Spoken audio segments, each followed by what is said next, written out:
Olá, aqui é o Carlos Nadalim, do blog Como Educar Seus Filhos, e eu estou na Virgínia, na casa do meu professor, o professor Olavo de Carvalho. Professor, seja bem-vindo ao blog. Obrigado. Bom, para quem não conhece o professor Olavo de Carvalho, ele tem um curso na internet, o Seminário de Filosofia. Eu sou aluno do professor há anos e graças a tudo que o professor me ensinou, eu fui estudar, fui pesquisar assuntos relacionados à educação e graças a isso que o blog está aí hoje no ar. Então eu vou passar agora a palavra para o professor Olavo, para o professor falar um pouquinho sobre o que aconteceu aqui na Virgínia. Eu participei do segundo encontro de escritores brasileiros, vim aqui como aluno, mas o professor acabou me convidando para falar um pouquinho sobre educação. Bom, nós fizemos esse encontro por causa de um fenômeno muito estranho que acontece no Brasil, que é de que depois de 30 anos de devastação total do cenário literário, começaram a aparecer novos escritores, alguns de altíssima qualidade, os quais estão completamente excluídos da mídia cultural, que os ignora solenemente. A mídia cultural está na mão de semi-analfabetos, carreiristas, marqueteiros, né, e comunolarápios alimentados à mortadela estatal, que fazem questão de desaparecer com as pessoas que lhes são inconvenientes. Curiosamente, seguindo aquela famosa receita leninista do xingue-os do que você é, acuse-os do que você faz, aparece essa cretina dessa dona Márcia Tiburi, descrevendo-se o fascista. Né? E o fascista, ele tem ódio ao outro e por isso ele trata os seus desafetos políticos como inexistentes. Sim. Que é exatamente o que essa gente faz há 40 anos. Eu mesmo fui desaparecido. Os caras chegaram ao absurdo, quer dizer, o desejo de desaparecer com o outro, chegaram ao absurdo e quando eu publiquei os ensaios reunidos do Otto Maria Carpo, com uma introdução de 100 páginas e 700 notas de rodapé, os caras não podiam deixar de noticiar o livro, porque o Otto Maria Carpo era um ídolo da esquerda. Então, sumiram com o nome do preparador da edição. Dá a impressão assim que os textos se reuniram a si mesmos, as notas se redigiram a si mesmos, chegaram a esse absurdo. Tamanho o desejo de desaparecer com o outro, de acordo com a instrução dada pelo seu Milton Temer, que era chefão lá do Partido Comunista, do Olavo de Carvalho não se fala. Então eu fui, vamos dizer, o primeiro exemplo disso. Mas em seguida começaram a aparecer muitos escritores, muitos deles meus alunos. Uhum. Inclusive o Érico Nogueira, que é de longe o maior poeta brasileiro do momento, tá certo? E outros excelentes, como a Lorena Miranda, né? E nada disso é noticiado, é o silêncio total, é condenados à inexistência, são não pessoas. Então, bom, nós temos que dar um jeito nisso. Então vamos reunir alguns escritores aqui e vamos conversar sobre o que aconteceu, de onde vem este fenômeno, né, da devastação literária brasileira, que agora está começando a ser curada, mas isso aí está proibido, não pode curar não, tem que deixar como está. A cultura brasileira tem que ser representada por Leonardo Sakamoto, Márcia Tiburi, Paulo Giraldelli, não pode passar disso, o que for melhor do que isso está proibido. Então nós vamos investigar, foi um tema por dia. No primeiro dia, antecedentes históricos, quer dizer, já tem fragilidades estruturais da sociedade brasileira, certo? Com indolência intelectual, preconceito contra o conhecimento e amor aos símbolos exteriores do conhecimento, diplomas, cargos, títulos honoríficos. O pessoal adora isso, professor, doutor, não sei o que, adora esse negócio. Mas quando aparece o conhecimento efetivo, eles desaparecem. Bom, o caso mais grave de desaparecimento é o Mário Ferreira dos Santos, que é de longe o maior filósofo brasileiro, um dos maiores do mundo, talvez o maior do século XX. Quando você lê objetivamente, você vê que ninguém chegou a essa altura. E que esse pessoal sumiu com o Mário durante 40 anos. Fui eu que fui lá desenterrado. Tá certo? Mesmo depois de eu desenterrar, o pessoal ainda resistiu. Tem gente que empinava o narizinho. Não, isso aí... Né? E agora vem até a Márcia Tiburi dizer, fala de Mário Ferreira dos Santos como se ela tivesse descoberto. Quer dizer, esse pessoal é absolutamente ridículo. Tá certo? Então a cultura brasileira foi dominada por esse bando de marqueteiro, de cabo eleitoral, essa turminha da mortadela, que tem que ser expelida da vida cultural a pontapés. Porque são pessoas ridículas, analfabetas. Essa dona Márcia Tiburi começa o livro dela, o primeiro capítulo mais importante do livro, já tem um erro de gramática na primeira frase, tá certo? além de o parágrafo ser autocontraditório, quer dizer, a mulher quando chega na terceira linha já esqueceu a primeira, e o pessoal vende isso como se fosse uma filósofa. Por quê? Porque ela tem um diploma. Né? Diploma que a gente sabe o que vale, que 50% dos formandos das nossas universidades são analfabetos funcionais, inclusive esta, evidentemente, e outros tantos. Né? Então, nós temos que dar um jeito nisso. Né? Temos que estudar o problema e tentar um saneamento básico. Então, no primeiro dia, estudamos esses antecedentes históricos. Né?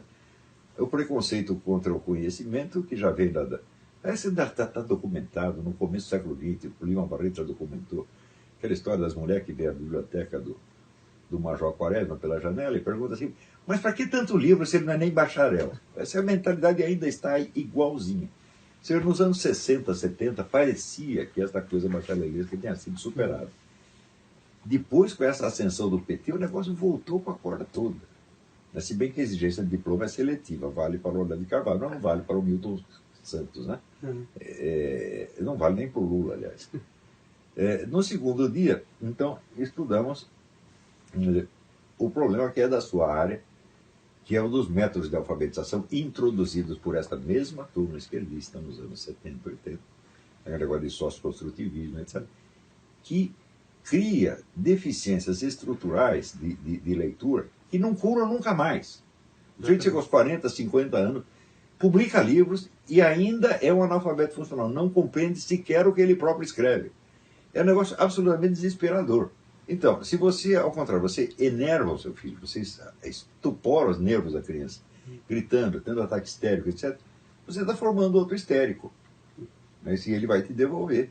Então, é o seguinte, mantenha uma certa distância, uma certa solenidade na criança, no tratamento com a criança, como se fosse conversando com um vizinho, uma coisa assim, e faça ele sentir que você está aí para protegê-lo. Eles estão lá brincando, você não faz parte da brincadeira, você não é um dos jogadores do time, você é o segurança do estádio. Se ele sentir isso, ele vai amar você. E se ele amar, ele vai imitar. Né? Uma coisa importante é o seguinte, jamais dê uma bronca. Bom, criança pequena não se dá bronca, jamais. Se ela está fazendo uma coisa errada, você vai, tira a coisa da mão dela e pronto, acabou. Terceiro conselho, jamais se explique para uma criança. Ótimo, ótimo. Por que é para fazer assim? Porque eu mandei, eu sou seu pai. Acabou. Criança aceita isso aí. Terceiro, criança não é naturalmente rebelde. Isso é um mito. Esse negócio de pequenino que se torce o pepino. Seu filho não é um pepino para ser torcido, em primeiro lugar, né? Quer dizer, ele não nasceu deformado para você, com a sua imagem de perfeição, ir lá e consertá-lo. Ele é um ser humano como você, igualzinho. Né? As crianças têm um instinto de obediência. Por quê? Porque ele é pequenininho e fraco. E ele conta com o maior e mais forte para protegê-lo e para lhe dar o modelo. Então, as crianças pedem instruções. Eu lembro dos meus, praticamente todos eles. Às vezes, para fazer coisas banais, eles pediam autorização. Assim, posso ir no banheiro? Claro que pode. Meu. Né? Posso comer um pão? Claro que pode. Tá certo? Daí eu comecei a pensar, por que eles pedem isso? Daí eu vi o seguinte, que se ele fosse fazer uma dessas coisas por si mesmo, seria um ato banal. Mas se ele está fazendo com a autorização do pai, já é uma coisa mais importante. Você está entendendo? Então, daí que vem a palavra autoridade. A autoridade vem de autor. Quer dizer, você é o cara que autoriza, então é uma ação sua que ele está cumprindo. E, automaticamente, a ação se torna mais importante. Toda criança tem esse instinto. A criança está pedindo por uma autoridade benévola e protetora, que é o que na verdade, é o que é um pai, o que é uma mãe. Né? Perfeito, professor. Nós conversamos aqui nos bastidores sobre a literatura infantil. Eu queria que o senhor falasse um pouco sobre isso. Eu vou ser sincero, eu desde que era pequeno sempre odiei literatura infantil, porque essas histórias são bobocas. Tá certo? Né? A borboletinha que se apaixonou por um hipopótamo. Essas coisas perfeitamente idiotas. Né? Eu, assim, quando eu era pequeno, eu lia bastante revista em quadrinhos, Mickey, Pato Donald, aprendi a ler sozinho com 5 anos. Né? Não sei como aprendi, porque eu não tenho método algum para ensinar para ninguém, não lembro como é que foi, sei que algum dia eu apareci lendo.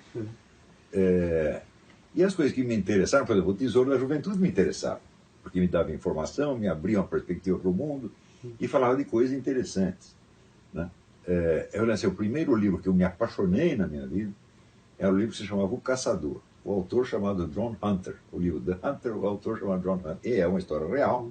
Eu até hoje leio esse livro com interesse, que é a vida de um caçador profissional na África. E coisas desse tipo, né? Livros de aventuras, né? Os autores ingleses e americanos são muito bons para isso. Outro dia mesmo eu estava lendo aí um livro, Lost in the Barren Lands, a história de dois garotos que se perdem no Alasca, um urso persegue eles, um monte de horror.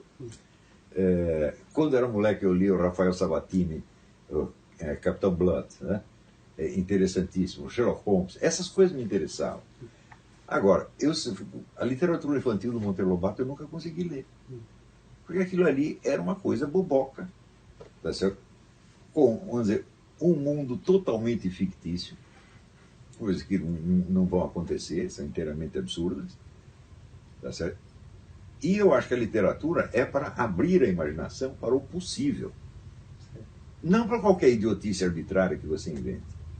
Eu me lembro, por exemplo, eu lia muita história em quadrinhos, mas histórias de super-heróis não me interessavam, porque elas jamais iriam acontecer. Histórias de horror não me interessavam, porque lobisomem, vampiro, eu falei, isso é papagaiado. Agora, se tem um crime, uma guerra, uma coisa assim, falou, aí pode acontecer. Né? Super-heróis, o único que me interessava, quando era história absurda, eu só me interessava quando era engraçado. Então, por exemplo, super-herói eu só gostava do Homem de Borracha, porque era para rolar de rir. Não era assim. Não pretendia ser sério. Né? Então, eu acho até hoje, veja, criança gosta de aventura, de coisas extraordinárias, mas coisas extraordinárias que possam acontecer, que abram a mente dela para o mundo da possibilidade, não da impossibilidade. Tá entendendo? Agora vai encher a cabeça do garoto de minhoca, tá certo? Para ele ficar com medo de coisa que não existe, você está formando um idiota. E eu acho que 90% da literatura infantil brasileira, pelo menos, é desse tipo, é escrito por senhoras que nunca saíram de casa. Você está entendendo? Senhoras que têm medo até da chuva, tá certo? Essas pessoas não têm nada para ensinar para as crianças. Quem tem experiência da vida. E é por isso que alguns dos livros que eu lia quando era criança me interessam até hoje. O Sherlock Holmes me interessa até hoje. Esse, o John Hunter, me interessa até hoje. O Tesouro da Juventude, se eu pegar hoje, eu vou aprender coisa ali, meu Deus do céu. Inclusive o senhor comprou Aliás, o pessoal começou a falar do Tesouro da Juventude, eu falei, é mesmo, eu vou comprar de novo. Mas eu vou comprar aquela edição de 1954. Porque depois pode ter modificado e entrar nas babaquices. Também você já vê que eu fui educado numa outra época. Na minha época, assim, a gente buscava aventura. Né? Uma brincadeira preferida da gente era subir nos edifícios em construção, até o 5º, 6º andar, e pular no monte de areia. Mas, tinha outra brincadeira que a gente fazia morar numa ladeira, então ficar deitado no meio da ladeira para ser o último que levantava quando vinha um carro. A gente gostava de correr risco. Toda criança gosta, tanto meninos quanto meninas. Né? De vez em quando tem umas inundações no bairro, era uma diversão a gente sair na rua com água até a barriga. Né? Criança gosta do que é extraordinário, tá certo? No mundo da aventura, mas hoje, com essa superproteção, é uma coisa horrível. Sim. É por isso que eu notava ali, no tempo que eu fazia o programa, né? As pessoas telefonavam e falavam, mas não tinha um que tinha voz de homem, meu Deus do céu. Eu falei, tem alguma coisa, tá errado, pô. Virou tudo piada de prédio. Não pode, realmente não pode ser assim. Tá entendendo? Isso aí tem que mudar. Quer dizer, o pessoal tem um preconceito contra a coragem. A coragem é machista. Eu digo, por quê? Não tem mulher corajosa? Eu já vi um monte. Né? Está aí a Roxane. Sim. Né? A Roxane tem medo de tudo quando não está acontecendo nada. Quando vem uma desgraça, ela senta, toma consciência e faz o que tem de fazer. É uma maravilha. E assim por diante. A minha mãe sempre foi um exemplo de coragem. Minha mãe já parou assalto na rua, tá entendendo? Né? Já teve briga de rua. Uma vez quebraram o nariz de um priminho meu. Né? Um bando de arruaceiros, uns 15 caras. Saiu minha mãe e meu tio, os dois com 70 e tantos anos, distribuindo porrada para todo mundo. Então, minha mãe, né? Eu perdi meu pai muito cedo, mas minha mãe sempre foi um exemplo de coragem para mim. Até hoje ela é. Né? A gloriosa Dona Anice. Né? Então, ela me ensinou o que é preciso fazer na hora do perigo. Né? As pessoas hoje não sabem isso. Então, tem medo de tudo, tem medo de gente olhou feio, o negro. É uma coisa horrorosa. Mas isso não é um preconceito machista, não. Esse é um preconceito contra a covardia. Esse é um preconceito meu. Eu tenho horror de gente covarde. Horror. Eu prefiro um cara que é mau. Você está entendendo? Porque o mal, de vez em quando, pode fazer uma coisa boa, mas o covarde nunca faz a coisa boa porque ele tem medo. Né? Então, isso aí tem que acabar. E esse tipo de literatura infantil que o pessoal faz, é só borboletinha, viadinho, não sei o quê. Pô, vamos parar com isso, gente. Professor, para encerrar aqui, queria registrar que eu fiz a transcrição das primeiras aulas do COF, né, das 5 primeiras. Na verdade, da segunda em diante, né, Silvio? Uhum. A primeira você já passou pronta. Mas aquilo ficou assim, impregnado em mim, e tudo que eu estudei depois, né, sobre educação de crianças, né, eu retirei muita coisa dali, e o que não estava ali, o senhor já apontava de certa maneira, desde dessa preocupação que nós temos de ter com o corpo, antes de entrarmos no mundo da literatura, dos escritos, etc. Então eu queria lhe agradecer por tudo, porque o meu projeto é apenas uma pequena nota de rodapé do seu imenso trabalho. Não, o que você está fazendo é de uma importância extraordinária. Eu espero que isso tenha consequências de amplitude nacional, mais dia menos dia. Talvez apareça um ministro da Educação que pelo menos sabe escrever, né? Um ministro da Educação que não diz cabeçalho em vez de cabeçalho. Ainda teremos isso, não é um sonho, mas ainda teremos. Né?